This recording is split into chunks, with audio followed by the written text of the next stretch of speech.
And I think as writers, we sometimes forget how important that can be. We're very used to sitting, and where you have plenty of time to go back over your words and change them and tweak them and do all sorts of things. And public speaking is a very different art, a very different craft. And I think the idea of having somebody who can tell us what to do, if you're lucky enough that you have to give a talk about your book at a bookstore or at a library or at a women's club or a men's club, and you have to talk about something. And yeah, I guess you can read from your book, but obviously that's not what you're being asked to do. You're asked to coming up and have something to say. And it sounds to me like we are getting the really perfect person who is going to be able to talk to us about this. Joan lives in the New York metropolitan area. She's an award-winning published photojournalist. She's published suspense stories and anthologies, and I imagine she's had to talk about those. She's taught English as a second language. She has 6 degrees, which most of us can look at and go, oh my goodness. She's also published a book called Jamie is Autistic in Spanish and in English, as well as a Go For It Leadership Handbook. And she's very used to doing webinars and podcasts. And she says that she's crafting a historical suspense series about World War II. So I'm hoping that when she's ready to do that, she and I can talk, because that's exactly what we write about a lot in the Jewish Voice and Opinion. So with no further ado, if it's time for everybody, what do you do when you're being asked to give a public speech, when you're asked to get up in public and talk? So we're now going to ask Joan Ramirez to show us. Thank you, Joan. Okay. I have to give a speech as an author, an entrepreneur, and company representative. I like to give people more than one option, because some of you will be authors, some of you will have your own business, some of you will be working in companies. So if you're not any of these 3, it'll give you ideas, food for thought. And that's what I love. I love food for thought. All right, for authors, you have to know your audience. Before you present to any organization or a book club, research to see if there is a format for presenting. I was one writer for 1,000 people in a multi-billion-dollar company. And invariably, the engineers, architects, and technical people would say to me, staff, no problem, I'll just get up there and I'll just start to talk. No, I've been a journalist for too many years to know that people can ask you questions that you're very uncomfortable with. You wouldn't go into a bank and put your money there, even in this country, without looking into the research. You wouldn't go to a doctor unless you researched, or at least I hope you wouldn't. You wouldn't go to a play with the way the plays are charging money. So why do that with an organization or a book club?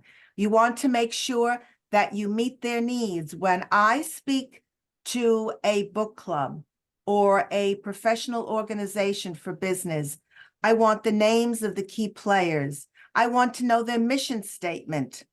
I want to know everything from soup to nuts, not about their personal lives, obviously, but to know what their backgrounds are. Maybe there's something in my background that they can bounce off of and vice versa. So this is very, very important. If before a formal presentation, if there is, follow it to the last word. If there isn't, you can design your own presentation. So the idea is you want to come prepared as an author. Yes, you're going to be speaking on your book. Now, I have 5 books. They're all different topics. I have historical anthologies. So in my head, I have 5 different things prepared. And now I'm doing historical, so that'll add to it. You never want to get in front of an audience as an author and not be prepared, because I also published a romance. And that night, somebody asked me a question that had nothing to do with the plot. But I answered it because I looked over former presentations from the organization of the book club to see exactly the kinds of questions that they would ask. If PowerPoint isn't your thing, and I used to be a PowerPoint queen, now my technical expert is the PowerPoint king, and I feed him the information. If PowerPoint isn't your thing, there are tutorials, or you can ask a colleague for assistance, but please don't wing it. Things have to look professional. You want what you leave behind to speak well of you, meaning no typos, meaning illustrations that are attractive. I I can't tell you how many times when I teach English as a second language. Yes, these are children, but you have to get them excited. So look at your audience and do something that is attractive. Don't wing it. You want your talk to be as professional as your book because it represents you.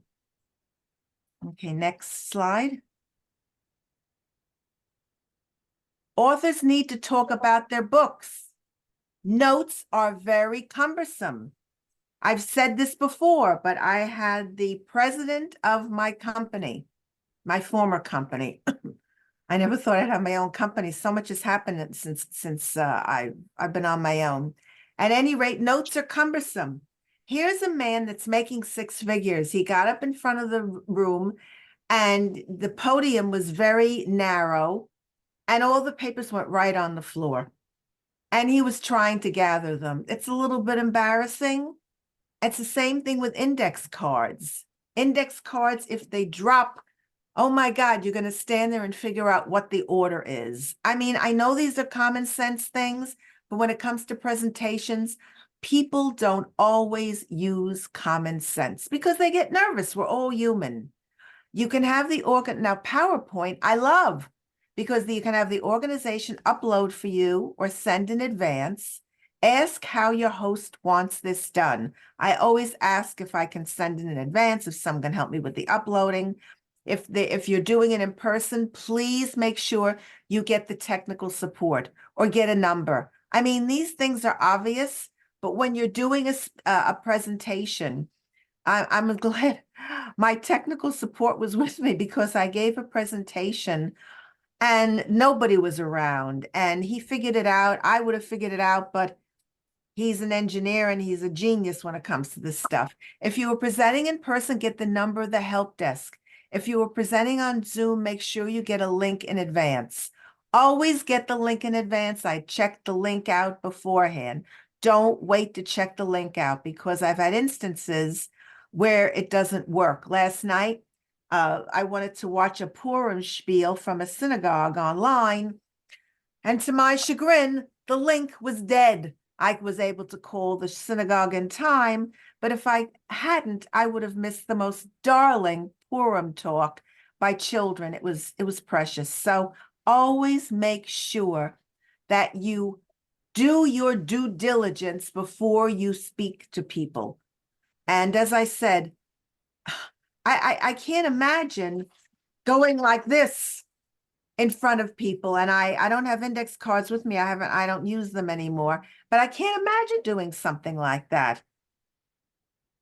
Thank you, Susan. It was really quite something. And I would have missed something that was memorable. Next slide.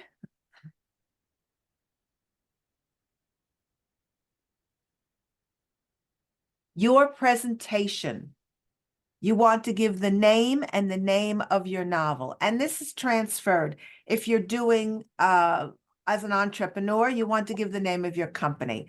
If you're representing a company, then you want to give the name of the company. And I'll go on more about that later. Give them a summary of the book, just the essential info for them to get into know the characters and the plot.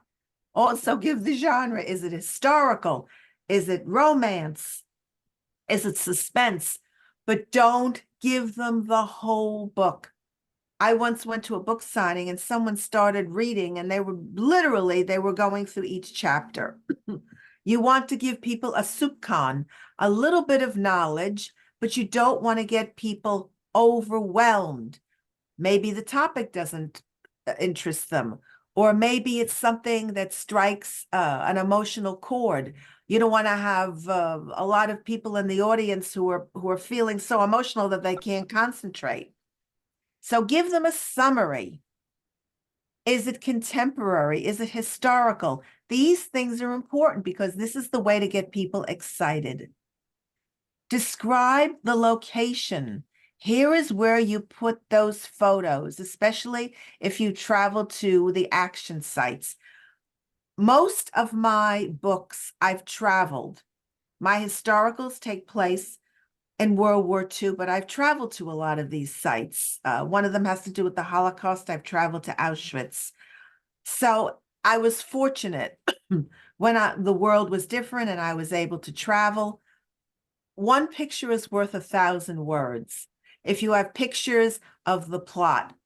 In my particular instance, one of my books has to do with my beloved uncle. It's his family historical saga. So he left me his memorabilia. So I have pictures of him in North Africa, in Italy. It gives the reader more of a feel rather than you constantly up there and talking about a book and just reading. I mean, the cover is one thing, but go beyond the cover and really get people involved.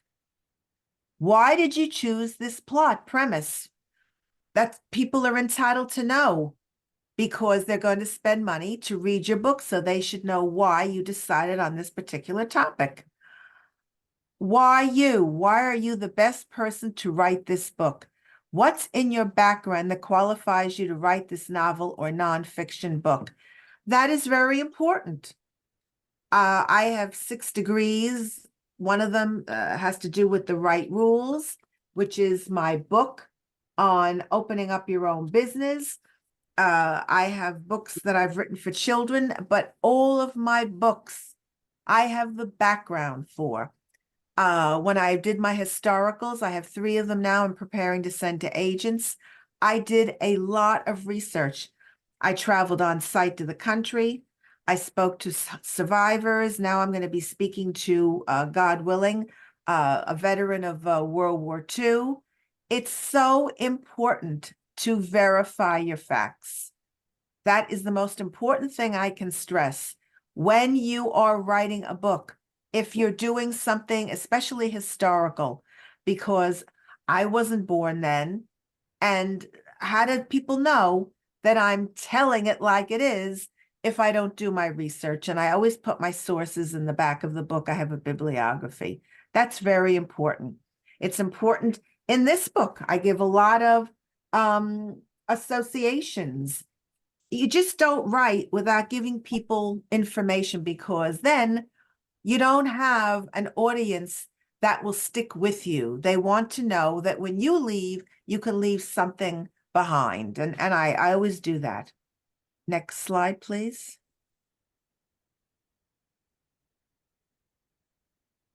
Okay, practice makes perfect. I work with a lot of English as a second language professionals, children, as little as kindergarten. I once had a class, half the class was from Spain, and the other half was from, oh, I don't even remember. I've been doing this so long, but they didn't, the class from Spain, the students were just here. I think they were from Madrid. This was in college. They spoke no English. And what I did was I got them up to speed in an hour. It can be done. Were they speaking perfect English? No, but it made them feel more comfortable, because read your presentation through twice and refer to your book so you're accurate and haven't missed an important plot point. That's what you're going to do. Spell check for grammar and spelling errors. Whenever you give a presentation, make sure that you don't have, as my 5-year-old student would say, boo-boos. You don't want boo-boos in it. And to read the presentation through, because in today's multicultural environment, it's not like when I first started out, there weren't as many internationals in the audience. Now you have a lot of people, some of them, they're here representing their company. They go back and forth. I had quite a few students from Japan. So they're going back and forth between English and Japanese. It's important for you to be able to articulate. If you've used research material that needs to be cited, please do so.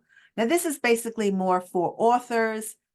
It can be for entrepreneurs, depending upon what your business is in, but it can also be for people and companies. Make sure that everything that you do is accurate, that you, and for heaven's sakes, if you have names that are difficult for you to pronounce, you don't have to bother people at work calling them, but you can email them.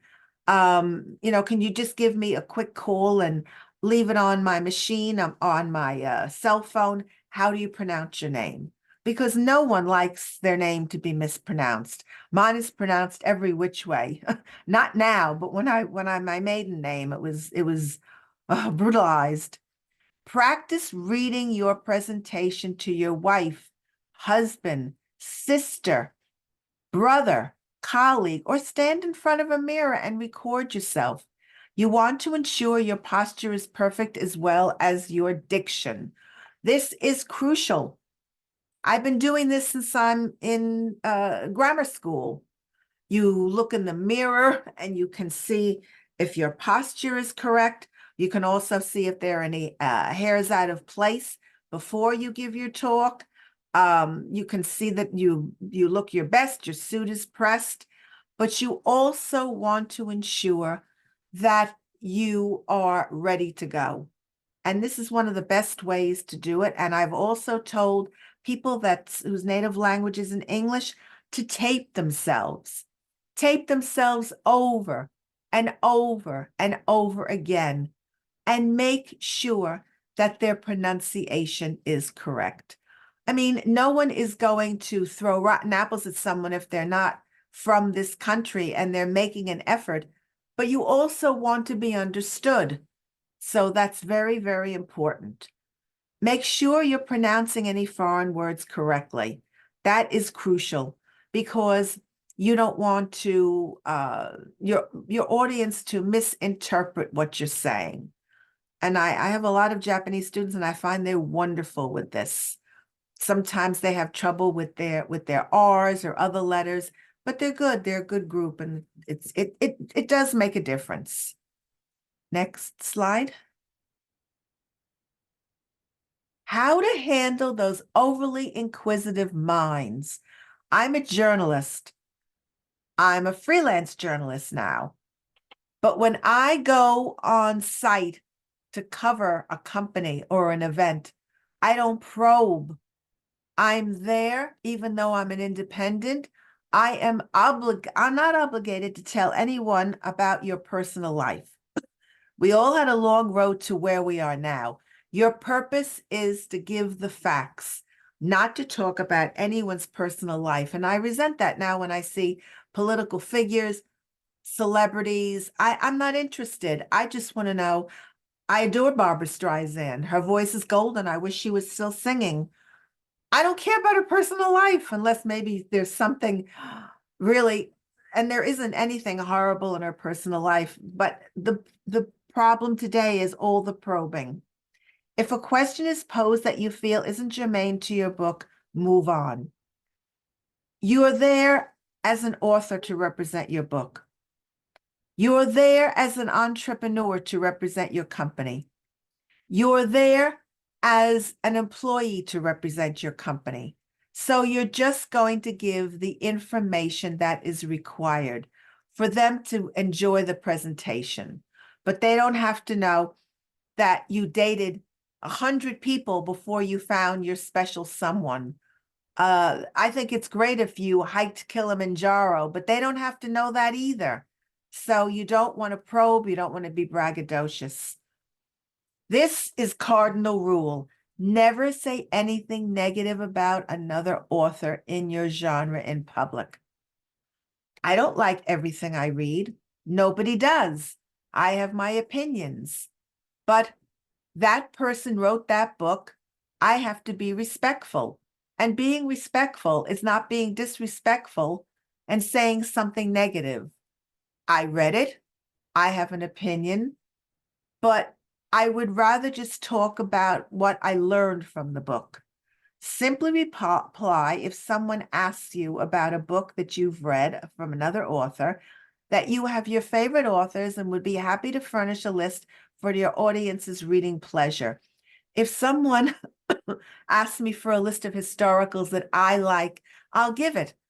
It might not be what you like, but I'll give it. If someone asks for a list of books on how to open a company, if you're into marketing in a company, if you're into advertising, I've been working since I'm 9 years old, so I have a very large compendium of resources. But you always have to keep in mind who the list is for. And again, my mother once said, never say anything that can haunt you, meaning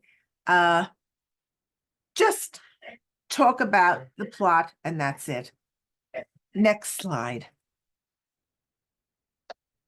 Swag, and I apologize because I don't think I told you what that is.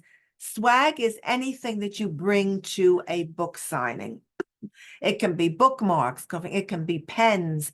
Years ago, when I published my romance novel, I had cute little gimmicky things that I left at book fairs. Now I just don't have the budget for it, but it's anything you can leave behind. It can also be, I had a friend who did cookbooks, so she left recipes, she left recipe boxes. So it's anything that you can leave behind. Bookmarks are good because you can go to Vista and you can get them printed up, or you can have them printed up professionally. I would not do that. I would, even with all the books that I have, because everyone doesn't keep them. Bookmarks are good. Be certain they contain your website and contact information. Don't go crazy with the money unless you have money to burn, because people don't have room in their homes, and a lot of people have apartments to keep all of this. Attractive and clear. The business cards have your name, the email, the cell phone, the business address, no home address or home phone. That is a no-no. We trust that people are okay, but one never knows. And you don't want to give out your home number because you never know. All pens still useful and not worth the expense. If you've published a series of 5 to 10 books, then maybe, but that can get to be very expensive. And you just, that's a personal choice. I wouldn't do it. I did it, but right now, as I said, I don't have the budget for it. It all depends on who you're going to speak to as well. If I'm speaking to a very large organization like romance writers, maybe yes. But if I'm speaking to someone locally, I might not because their opinion and their attention isn't important, but I don't think it warrants that. I've been around forever and have 5 books so far in print. I still use Vistaprint, or when it is time, my webmaster accommodates me for a reasonable fee with my website. When you are an author, you need a website. We find magnets with our names are kept. People need them for the refrigerators. Magnets are good. Magnets are very good. Magnets are good. As I said, pens get to be expensive. There's bookmarks. I still use the bookmarks. And then there's bookmarks that you can stick on top. There's a lot of things you can do. Now, as an author, I heartily encourage you to do a website, but a website that's basic. You can always branch out. You don't have to go crazy when you first start. Just something that people can look at. My website, oh my God, drives me crazy because there's so many things. I mean, now I've got presentations. Somebody in the UK wants me to do something. So there's also space constraints. So you have to take that into consideration. When you publish a book with a publisher, they give you ARCs. They're called advance review copies. But your publisher doesn't give you a lot. If you're Stephen King, he'll give you 100,000. But for the most part, they'll give you a box. It's not an unlimited supply. So be very judicious in how you distribute them, because ARCs are expensive. My romance novel was self-published. It's still in print. It's in French as well as in English. My webmaster checked. I'm very excited about that. But I'm not about to start sending copies overseas in French. There's a limit to what I can do. But that's the wonderful thing about that is you can send one copy to a bookstore and then you can send another copy. You pick out if your books are published overseas. Pick out the key, in Paris, it would be arrondissements. You pick out the key districts where you have the most bookstores. And in this country, pick out the states that have the biggest bookstores. Don't go to small towns, go to big towns because your distribution will be wider. And this was just an example, but Vista I find to be very good. When I first started out in the business world, my first job when I got my promotion to manager, I mean, if I could have put gold plating on them, I would have. And then my mother was screaming at me, "Are you out of your mind?" Simple. Keep it simple. People, after a while, you want them to remember you, not what the card looks like. They want your work. Next slide, please. Websites for an author essential. For the first time author, keep it simple. I only had one book. So I talked about me. I talked about where I was speaking now.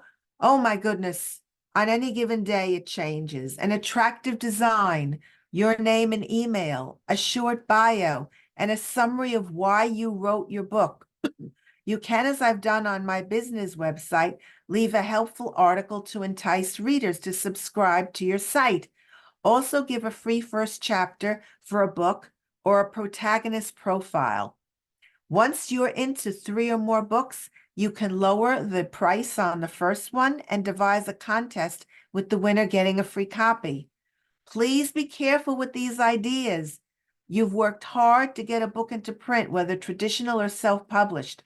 You want to be remunerated, meaning don't give a lot of things away for nothing. You can invite them, entice them with a chapter, but you want to be paid for your work. Now, I go crazy because the minute I get through with one presentation, my webmaster has to put another one on. I mean, he's fantastic. He's in the family, so his work is very reasonable. But that's another thing while we're on the subject. I had a webmaster, but she just couldn't handle a job and working on my website. So unfortunately, we parted ways amicably. And then my husband, I said to him, "You're very gifted. It worked out beautifully. But webmasters can go as high as $10,000. If you have a lot of money, if you retired with a wonderful pension, if your books are selling like hotcakes, if your business is taking off like you can't believe." I, thank God, had made a nice amount of money when I was working. I saved, but my webmaster does a beautiful job. In my case, he gets a lot of hugs, he gets a lot of praises, and he gets a lot of dinners. When you work with a webmaster, the first thing you do is you tell them what your price range is, your budget, and see if there's a commonality. And also, please get a feel for what he's done. Ask him to give a sample, just like, well, that's for something else. But the point is, you have to be comfortable because more and more and more, you're going to rely upon this person. The person I had was wonderful. She was overseas, which made things very difficult with time changes. So try and get somebody in the States because when it was 12 o'clock here, it was 5 o'clock in the morning there. She was a workaholic, a night owl, but that isn't always the case. So please go local until you're making a bloody fortune, and then you can decide to go overseas. But the things that I said are good. My website, should you go on it, should you be so inclined, I'd love it. I give you a free article. Other websites for my books, sometimes I put a paragraph or I'll put the first page. but it all depends. You have to see what the market will bear. And also when you're doing a book, look at other authors. I was very lucky. I had mentors who really, really helped me, but look and see what authors in your genre do. See, ask them how much have they spent. And sometimes authors don't like to give out the names of their webmasters because it's almost like a marriage. If that's the case, you can always go to the authors, not the Authors Guild because you have to be a member, but Google in. There's plenty of places to look for websites. Next slide, please.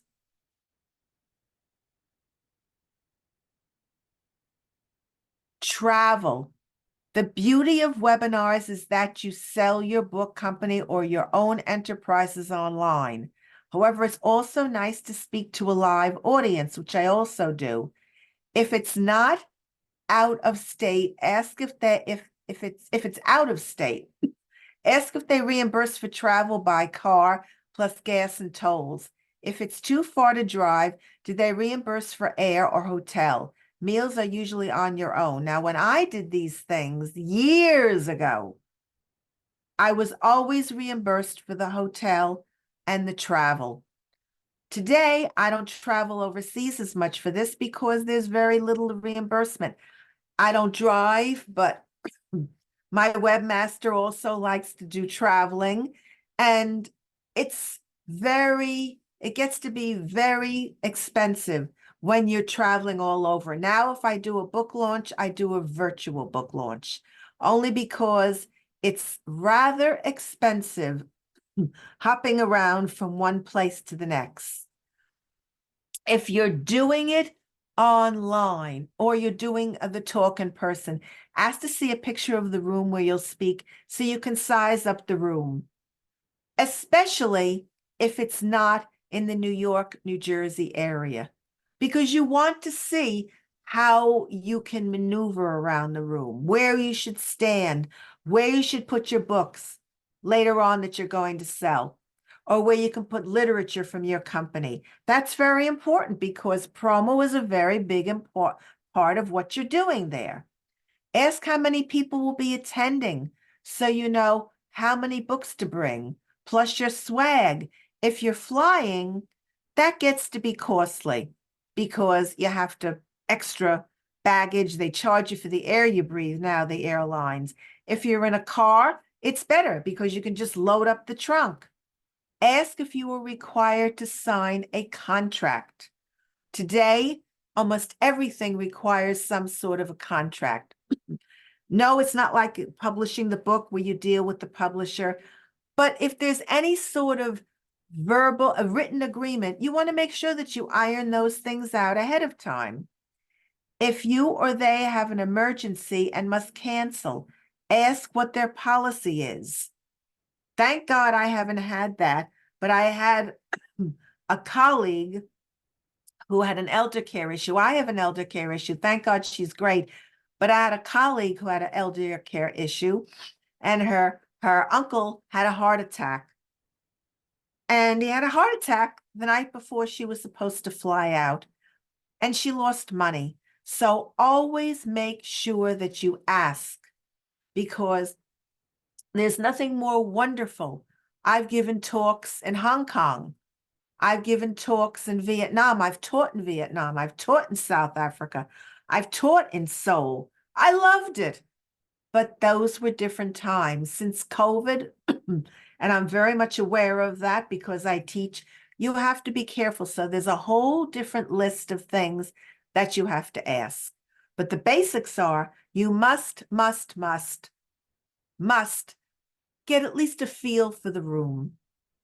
I mean, for something like this, and I spoke to Kathy and she's lovely, but if you don't know the players, if you don't know who you're dealing with, and Susan was wonderful, you should always ask, because otherwise you're getting off the plane and you're dealing with complete unknowns. And even when I spoke in Hong Kong, I got a lot of logistics ahead of time. So, and I've been there 6 times, so that didn't hurt either. Next slide. Follow up. Crucial. people just leave and they forget. Maybe because I'm a journalist, I don't do that. Always leave a sign-up sheet. You want to grow your mailing list. I never leave home without one. Always, always, always, always leave your business cards. Now, that's kind of hard to do when you're on Zoom. So you're hoping that you leave your information online. People will jot it down. In your case, you have my slides. Many times it's proprietary, so I can't leave the slides. Confirm the name, email, and phone numbers for your hosts so that you can send them a thank you note. Always send them a thank you note. You will get my thank you note, but you won't get it tomorrow because I have to teach and I have to be up before God. But the bottom line is just thank them. It's a nice thing to do. No gifts. I was on a webinar where an author presented the hostess with a designer scarf. It was a beautiful scarf. You want to be remembered for your work, not your gift, especially if this will be your only talk to this group. There's no need for that. I worked in a company for many years. I went to trade shows. All I was allowed to take was a bookmark or a business card. In my personal life, I had a friend in Japan, and it's the custom to bring something little. In Vietnam, the same thing. But that's in my personal life. I'm representing me. In my business life, I wouldn't do it. I don't like it. It's just, it doesn't come off as professional. It comes off as, well, gee, she gave me the gift. Do I have to give her special attention? I want to represent me. I don't want my gift to represent me. I want to represent me. Remember the golden rule. You rarely get a second chance to make a first good impression. So let your words represent you. And be careful what you say or you don't say. We all have views on politics. We all have views on what's going on in the world. That's what makes us unique. But those things are not what you want to showcase when you're at a book signing, when you're launching your company, when you're representing your company. I represented a company for many years. I got people speaking all over the place. Let them represent the company. All I did was train them. Next slide, please. Tips for an entrepreneur. Give them the 5 W's and an H. Who, the name of your company and website. Why should they visit your site? What are you offering them? How long have you been in business? Location. How, if you are dealing with clients in another part of the country or overseas, make sure their webinar links are accurate. I can't tell you how many times, and I've tried to send links. For some reason, they don't work from this machine, but make sure that the link works. Kiss of death to wait until even an hour before the presentation. Because last night with the Purim spiel, I called in the afternoon. You don't know who will be there and who won't be there. So be very, very careful and be very specific. Next slide, please. Entrepreneurs need to sell their product or service. Use your website, PowerPoint slides, and any other visuals you deem appropriate to describe your company. Don't oversell, just the facts, no hype. You can't reinvent the wheel, but you can build a better mousetrap. I've been blessed to do a lot in my life. I've worked with some dynamic people and great companies, and now I'm excited because I'm always doing something with somebody. But I don't think that I need to tell you my whole life history, because as much as I've done, somebody's done even more. As much as I've written, somebody's done even more. So just stick to the facts, talk about what you intend to represent your company. Either you're selling something that's physical that you can hold in your hand, or it's a service, the book, the company you're working for, but just the facts. Don't go overboard. Next slide, please. Your fees. Have a list ready for each category. Book talks. Online, you should charge less than in person. Are you being asked to talk about your book or to give a lecture on how to write one just like it? Entrepreneurs, you charge by the service, an amount of time to complete the task for your service or product.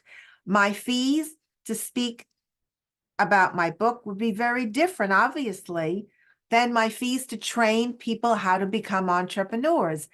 There's only so much I can say about my book unless they would like me to do a screenplay. But there's an infinite amount of things that I can talk about with training people, the marketing, the advertising. How do you go about hiring someone? You like someone, but their English isn't up to snuff, or you feel that you'd like to have a more conservative look. Your website. There's a million things. There's a million nuances. So your fees, and that is all I'm going to say about fees because it's a very sensitive area. And that is something that you really should consult someone who's in the business already that you're in. So I don't give out suggestions because I'll be too high, too low, and I'll have rotten apples thrown at me. Next slide, please. Fee for representing your company. Now, this is a stickler. Check with the legal department to see if they have rules for speaking at conferences. I was never allowed to charge for my time. However, your company might allow you to accept an honorarium. Always check. Also confirm what kind of marketing material about your company you can bring. Remember, your job has merit first, but unlike the authors and entrepreneurs, you're not the boss. I was astounded. I was given more time to go to the event because I was representing the company. I came home with very little and I brought in everything and I distributed, but there was somebody else. Oh my God. I wouldn't have had the nerve to take all that they did because it's your job. You're being paid a salary. It's not the same when you're in your business for yourself. People want you to take their stuff. People want you to get a free copy of the book. They'll sign it, or you can pay me on the spot. But if you're working for a company, you're being paid. So you have to be very careful, very judicious in what you do, and always clear it with the legal department. It isn't worth losing your job, especially today. Jobs are too hard to find. Next slide, please. Joan's Business Writing. This is what I do. That is the right rules, where I teach people how, well, that isn't all I do, but this is my baby now, where I teach people how to present all the things that we've discussed. This handbook is intended to help individuals, blah, blah, blah. I tell you where you can get it. I give you, this is my website, and also this is my email, and endorsements. Endorsements are crucial. Kelly happened to be someone who I work with. She was an engineer. Stephen, I worked with a language school. His French was magnificent. It's great to have your name on the front of the book. But if nobody knows you, I'm a known quantity in certain industries, but if nobody knows you, it always helps to have an endorsement. It's wonderful. You go to a doctor, you ask someone, how is he? You go to a hairdresser, you go to a place to get glasses, you're always asking. This is your endorsement. This is your insurance because someone has taken the time to talk about your book. It's very, very important. And I'll tell you a cute story about endorsements. I teach, and Jamie is autistic. I teach autistic children. And Elliot, one of my Korean students, he was leaving to go back to Seoul. And he said, I don't know if I'm allowed, but I want your autograph. So I said, oh, of course. And then he said, look, I looked out the door and there were 10 kids lined up with Post-its to get my autograph. I was so flattered. I didn't know whether to laugh or cry because I'm very emotional. Of course, I didn't know the principal said it was okay because I'm really giving these kids confidence. That's a school, they know me, but you have to be careful with stuff like this. Always make sure that you check and you clear everything. And I think the next slide is the last slide.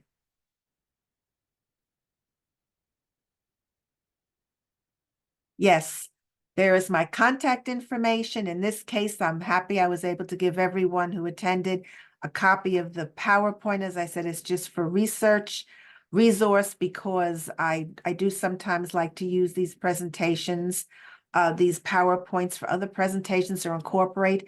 If you're interested in more info on my book promotion, please contact me.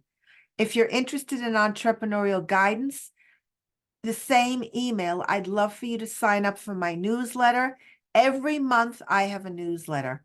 It's filled with interesting articles, and you'll find if you subscribe to my newsletter that you're going to get a free article about how to give a speech, which is important.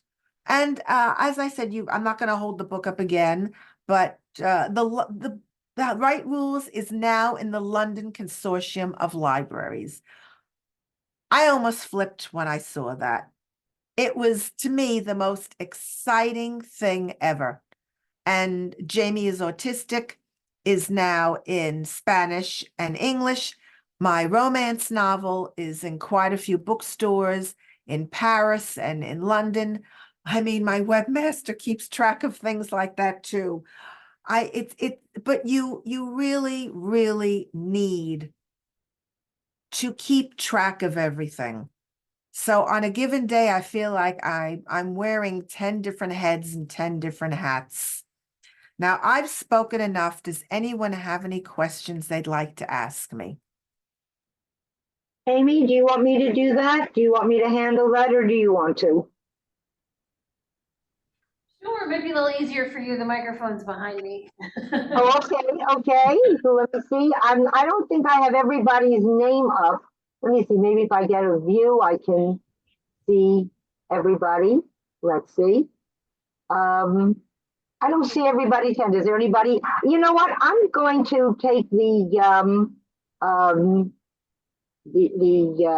programming director's prerogative, and Tom and I were talking about Tom Jenkins and I were talking about this subject earlier, but my accountability partner, and Tom had some interesting ideas, and I thought it might be interesting for him to run them by Joan. Do you feel like it, Tom? We were talking about how you have to feel about your subject and preparing the kind of topics you might want to discuss.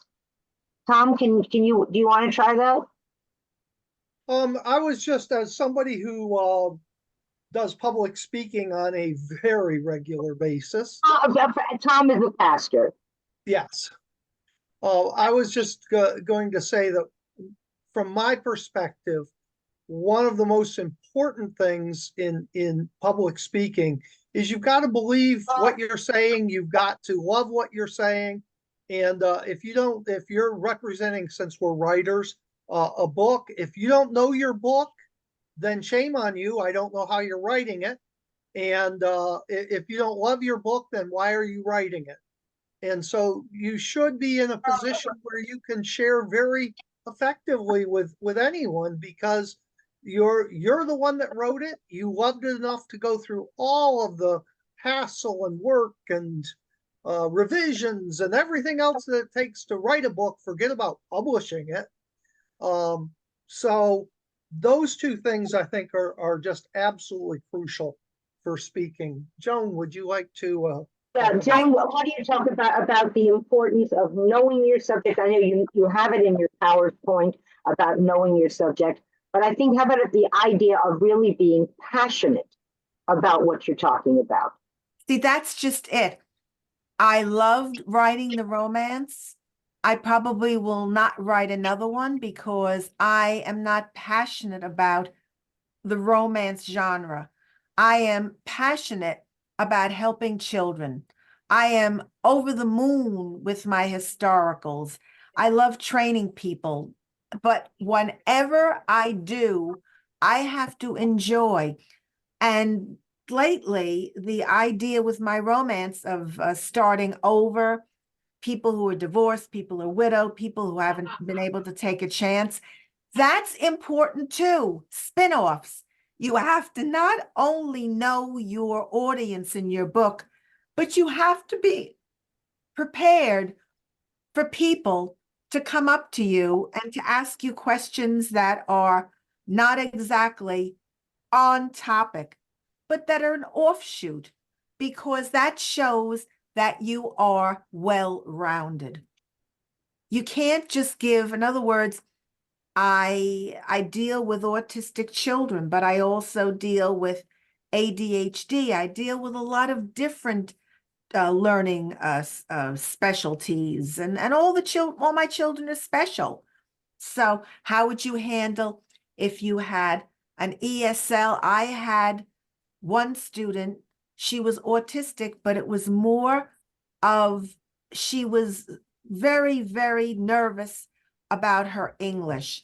So when the English was a problem, the autistic characteristics kicked in. I think it's important to know. I think if you really love your book, I'm excited about my anthologies, my historicals. But if someone asked me to speak on Jamie, which was the first book I ever published, I would give that just as much importance as I would the books that I'm doing now. So that's the consideration. You don't say that they're your stepchildren and you put them in the background, and you don't give them their full credit. Joan, when you're asked to speak, can you hear me? Yes, yes. When you're asked to speak, do you tell them what I mean, people would like you to speak. Do they come to you and say, we'd like you to talk on, I just finished reading Jamie. Would you talk on that? Or do they come and say to you, what would you like to talk on? What do you find is most usual? I find the most usual is if it's an educational association, it'll be either Jamie or my leadership book. But most of the times they leave it up to me. They give me carte blanche here, but overseas they have definite ideas, which is fine. That's fine. Is there anybody over in Barrington who has a question? I don't see any hands up. Amy, can you see, is anybody there? We had questions and we kind of forgot them because we got sidetracked. Yeah, I think probably my questions might have been answered. I had one and then I kind of lost But it. can you tell us who's talking? That's Amy. Hi. Okay. I'm over. Okay, go ahead. We're ready, Amy. Go. I don't really have a question. I think it was answered. I think I wanted to ask, I think my big question is how do you develop your books, and since you talk on so many things, how do you sort of determine what book is coming up next, or what book you're write next? The historicals are the books that I've been wanting to do forever. So I sit down, and books all start with characters. I do character sketches, and then I go into locations. And from there, I branch out and I do the plot, and I play around with the plot. And of course, my books deal with suspense. It's historical suspense. So I have to do a lot of research. One of my books involves the Holocaust. So as I said, I was in Auschwitz, I was in Dachau. I also have spoken to Holocaust survivors. I've spent hours in the archives of a lot of libraries. So it depends upon, and also one thing I don't do, I don't write to trend. I don't write just to get a check. If I'm not passionate about what I'm doing, I'd rather not do it. Because at this stage of the game, I've had quite a few careers, and the most important career for me now is to be an authentic author. So for me, as I said, the character is everything. The romance novel, a little bit of that was real life because I had dated somebody that the book was based on. And thank God it didn't work out because I was Oh. very young. And it would have been a disaster. But I had a friend who I was working with in the company, and she didn't find anyone that she wanted to marry, so she became a single parent. So there's a lot of different aspects. She was much older than Margot, my heroine, but for me, character is everything because that's where you get the motivation, that's where you get the emotion, that's where you get the conflict. You put what did Eleanor Roosevelt once say? Something about a tea bag and the woman is in conflict. And if the hot water is too hot, you have to know when to pull the tea bag out. Well, that's a very challenging thing for me. And I go over outlines and I go over copious notes. I'm preparing my books. I swear to God, I must have reread this book 100 times. Literally. Am I a perfectionist? Not really, but I just want to make sure everything flows. If I'm not happy with it, then the person who's reading it isn't going to be happy. And I also want to make sure the facts are correct because with historical, someone can always call you on it. The battleship, the scenes in occupied Paris. I've even gone to the trouble of doing the Google Maps, looking at the pictures before and after. It's important, but some people don't do that. They just broad brush stroke. I wouldn't want to go to an exhibit and see a painting. I don't like modern art. It's just my thing. I love the Impressionists, but that's the way I approach things. Joan, how about for people who are writing for children? We have a number of people in the group who write for children, whether it's middle grade or picture books. I guess in that case, you really could theoretically have two different kinds of audiences. Theoretically, you could be asked to come and speak to children.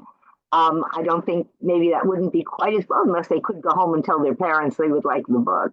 But also, of course, to parents. Would there be a different way that you would suggest talking to the parents of children if you're writing a children's book? Oh, absolutely.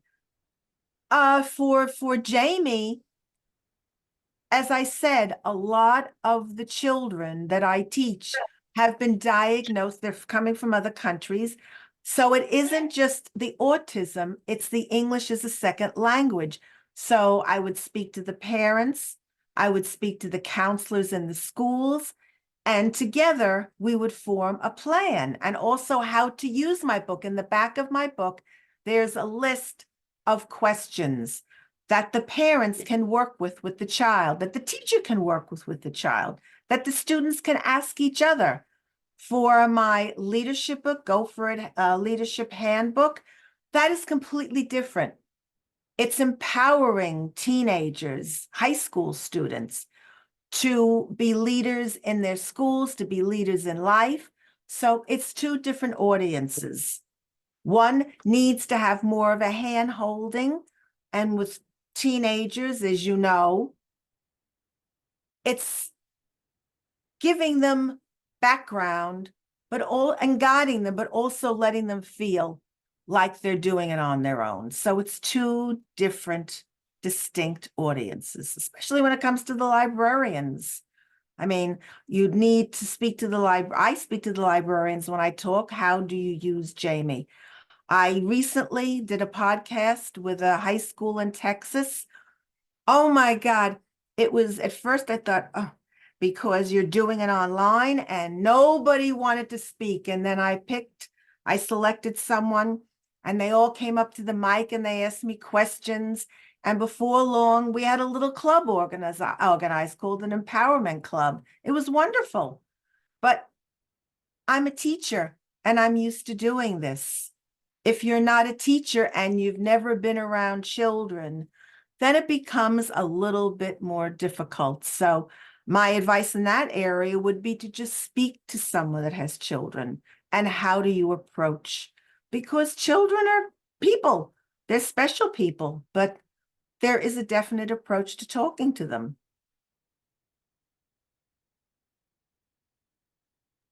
Anybody else? I think this has been, did I hear somebody? Did I hear something that I didn't hear or see? No, you're good. I was We just were- saying, I think we're good. We were just talking Okay, about the fact that, yeah, there's enough teachers in this room to agree. we are indeed, we are indeed. There's a hand up. Ah, I'm glad you see it. Whose hand is up? Ellie, Go ahead, Ellie, you're on. That wasn't a hand up as much as static applause. I was applauding you. Ah, okay. Well, I think we can all applaud you and say thank you, Joan. It's been interesting. I think we learned something about speaking and how to be prepared for speaking.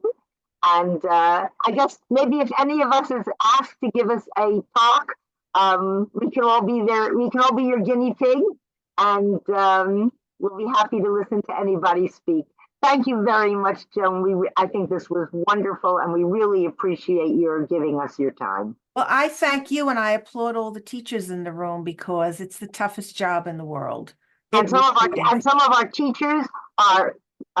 Everybody here is a writer, and some of our teachers are just phenomenal writers, and it's always so good when they can bring in something of their background and show that it pays to know whereof you write.